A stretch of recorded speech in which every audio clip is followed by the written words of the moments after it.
привремени вработувања во општина Кавадарци имаме најмногу нели во Рада Поцево, односно детската градинка во Кавадарци, кај што се околу 40 во локалната самоуправа, кои што не работат сите во зградата на локалната самоуправа и околу 24 во другите институции, дали образовни, дали културни институции и јавни предпријатија во собственост на општина Кавадарци.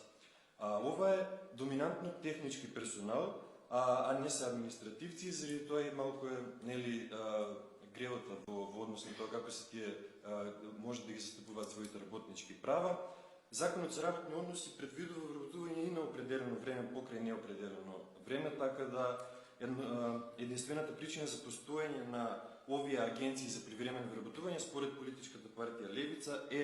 да џебовите на нивните собственици се полнат со буџетски пари и да на овој начин тие, односно администрацијата пронаоѓа некој си начин на байпас на законските регулативи и барање за вработувања за партиски вработувања. Со плаќањето на процент на овие агенции за привремено вработување, ние како локална самоуправа трошиме пари што вообичаено би биле доволни за да се надоместат уште неколку вработувања со регулиран статус, секако во оние институции и во локалната самоуправа во одделите каде што има недостаток од образован кадар.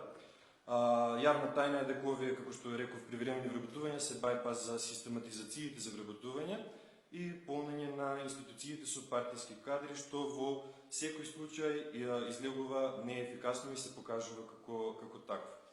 Ова секако не зависи само од локалната самоуправа, туку и од централната власт, каде што моментално нема расположение за системски решенија кои би ги пресушили изворите на пари на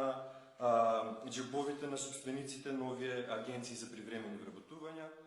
И уште еден апел од моја страна, кој што беше и заклучок на вчерашната комисија за финансии, е да работата на трезорската сметка на Министерството за финансии продолжи да работи, со тоа што вчера се пензионира единствениот вработен во таа трезорска канцеларија, прекинува да функционира истата, што представува голем проблем за вработените на сите правни лица во локалната самоуправа. И централната власт многу добро знае да го реши овој проблем на човечки ресурси, прашање на расположение, како што ни беше демонстрирано и од пратеникот Минов, тој знае да вработува во буџетски канцеларии за оддели на финансии, со тоа што го покаже истото со вработување на својот син во буџетската канцеларија на Собранието на Република Македонија. Ви благодарам.